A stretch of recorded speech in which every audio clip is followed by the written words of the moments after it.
ৰাজ্যিক বিজেপিৰ কাৰ্যালয়ত 2024 বৰ্ষৰ প্ৰথমখন মুখপত্ৰ অসমীয়া বিজেপি বাৰ্তাৰ উন্মোচন। মুখপত্ৰ উন্মোচন কৰে ৰাজ্যিক বিজেপিৰ সভাপতি দিলীপ শইকীয়াই।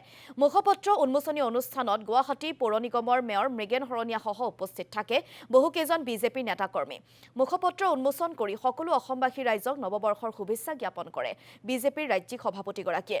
আগন্তুক নিৰ্বাচনৰ বাবে 70 বছৰৰ শাসন আৰু 10 বছৰৰ শাসনৰ মাজত তুলনা হ'ব বুলি মন্তব্য নেতাগৰাকীৰ। এই তুলনাৰ ভিত্তি ৰাইজে বিচাৰ কৰিব বুলি উল্লেখ।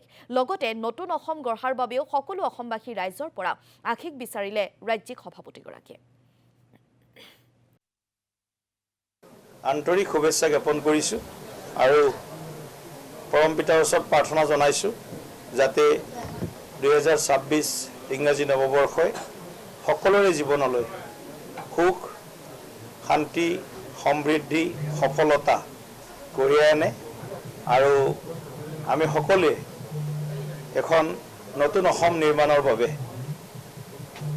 যি সংকল্পৰে আগবাঢ়িছোঁ সেই সংকল্পত যাতে আমি সকলোৱে সফল হ'ব পাৰোঁ তাৰ কাৰণে মই অসমবাসী ৰাইজৰ আশীৰ্বাদ বিচাৰিছোঁ। আমি ইতিবাচক দৃষ্টিভংগীৰে ইতিবাচক আমি প্ৰচাৰৰ জৰিয়তে চৰকাৰখন তৃতীয়টো কাৰ্যকালৰ বাবে অনাৰ প্ৰয়াস কৰিম। গতিকে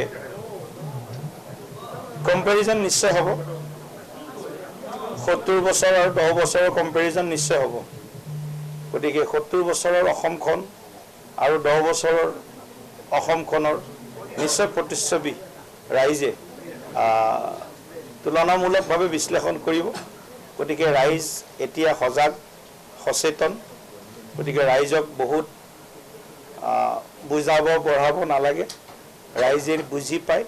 গতিকে অসমবাসীৰ আশা আকাংক্ষাৰ লগত ভাৰতীয় জনতা পাৰ্টি সদায় আছিল, সদায় আছে, সদায় থাকিব।